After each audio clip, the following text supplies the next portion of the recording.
You're watching Minnesota's most watched station. This is WCCO 4 News. The truck driver accused of causing the deadly crash that critically injured actor Tracy Morgan hadn't slept for more than 24 hours before the accident. Investigators say the Walmart truck driver failed to slow down for traffic in New Jersey early Saturday, tried to swerve at the last minute, and smashed into the back of Morgan's limo bus. There are 183,000 registered trucks in Minnesota. Even more drive through our state daily. So what regulations do truck drivers have to follow? Good question. WCCO's Jennifer Merrily is here.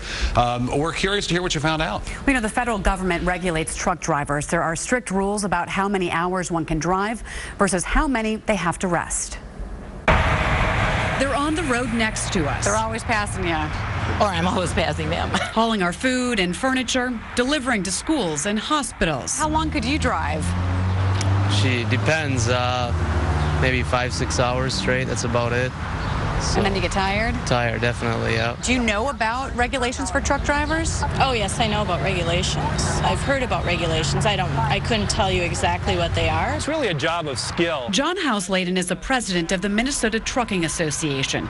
He says truck drivers have to follow daily and weekly limits. They can be on duty for a total of 14. Of those, they can drive up to 11.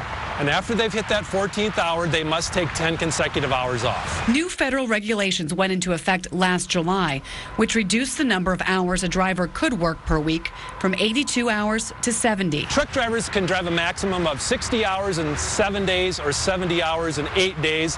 And so that total just keeps rolling forward. And when they hit their max, they're done and they have to take time off. Drivers are required to keep a record log. Those totals are captured. They are sent to the trucking company, and the company maintains those totals. And then the federal government can audit those. So companies always must prove that their drivers are staying in compliance with the regulation. And a driver might run into a random or planned roadside inspection. Ever concerned that they might be kind of cooking the books and driving more than they should be? Sure they do.